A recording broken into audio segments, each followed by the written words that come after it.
O te fia whaafelo i atu I lau whaafonga anga le nei fo I tae au, ma lo le soifua manuia, alo mai o talo le nei fo I asfaraili. To mua atu I talo le tae au, wa mausa li le malie ngā tau whaata wa inga tele ni usila mātunu e ono I sa e tu tonu, po o atu nuu nei le Gulf Cooperation Council. O le malienga le nei o le alea I aise tiu te totongia mo le iwa pasene o oloa awinatu I fafua ni usila, I le umi e silia ma le sefulu tau sanga. Ua sa waile mai asainia o le malienga o whaata wa inga sa oloto ni usila, ma le United Arab Emirates I le masino se tema. Mai le tausanga luafe ma le fitu I le luafe ma le iwa na amata whaatala noa ma wha mai ai feuta na ingo le malienga le nei peitai. E le isainia ona o nisi o suingo ta iala o malienga tau whaata wa inga I sa e tu tonu. Ma o lea sa iho o mai le luafe luasfun ma le lua na toi la langa mai ai lua ilunga. O le malienga le wasainia ma wha mautu I kata le olo o iai le minister o whaata wa inga Top McClay I le vaiaso le nei. E whaatu saina e sidia ma le tolu piliona I le tausanga ma olo o iai tonu. Le lua tesi ma le ono piliona o loa whaata watu I fafua ni usila. O atu nu e ono I sa e tu tonu o lo o iai tonu o le malienga sa o loto lea wasainia nei o Bahrain, Kuwait, Oman, Qatar, Saudi Arabia, ma le United Arab Emirates, ma o lea whaato a tali tau ma whainga walata I le lua se fulu tausanga o tau ma whai mai. O leo wa I taimile nei wa au siai se malienga tau whaata wa inga a atu nuu nei e ono I sa e tu tonu ma se atu nuu mai le tātou I tūlangi. Wa ave leo le tamaita I New Zealand na tau nuu I le malai vaalele I sini ma ana fua la au whaasaina.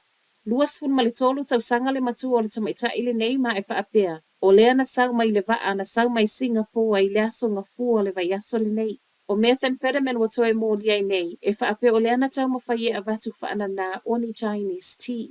Ma o Chinese tea fo I nei e 5 ma le lua pepa le e whaapea na au wala tuwai.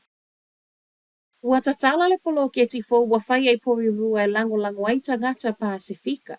O le poloketi le nei o le awa whale, e sa waile o atu le tolu se lau whale whau I sa sae o porirua. Ma o le ana whai a umana na fisau ningo le suo ino le ele. O ni whale fo I o lo o fua lo na whausanga I mana onga o a inga Pasifika. Wha maunga o le tusinga I ngoa I le lua afe lua tolu na sawai. O le lata I le fitu se fulu pasene o tangata o lo ono nofo I Cannons Creek I porirua.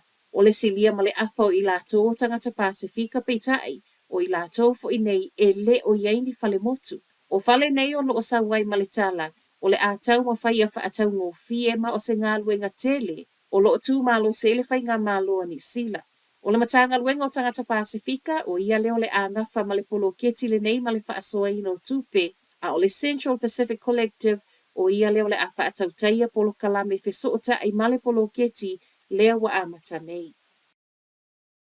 Whaawa o peo na pa ule tau o whale le maketi o whale I totonu o le atunu.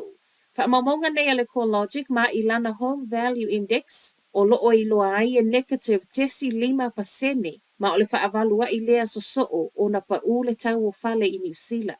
Peita I ewi o loo sau I lalo, o loo atangia mai I whaamaumaunga o loo telengesi. O Wellington e leo loo mai tau waile te leo le sau I lalo le tau o whale le masina tā aluai. So o atu wai ma au kilani whaapea Hamilton ma tau ranga. Ai mō kalai e stete o leana mai tauina le alu I lunga. Whai watu I tala mai Papua New Guinea. E le o toe ma mau whai al pale mene o Papua New Guinea le tonu o le whaatu mau o le ave ese o la fonga tutongi mai o loa. O la fonga o tala noa ina patino lea I la fonga o lo tutongi I tau o loa ma au nanga. Reporti a leiti o whaavau malua ni usila o lo ta uai wa moli mau nisi e tatau ia Papua ona whaata ita ia fiti. Ona o leo o tau ngata tele le soifuanga. O leo lo o whaasoro le tala noa ino le neimata upu I totono le mautafono o Papua whaatasi ai ma ilo I longa o lana paketi. Whaiwa toi tala la Radio Samoa, manuia le ulua iaso le neimasina.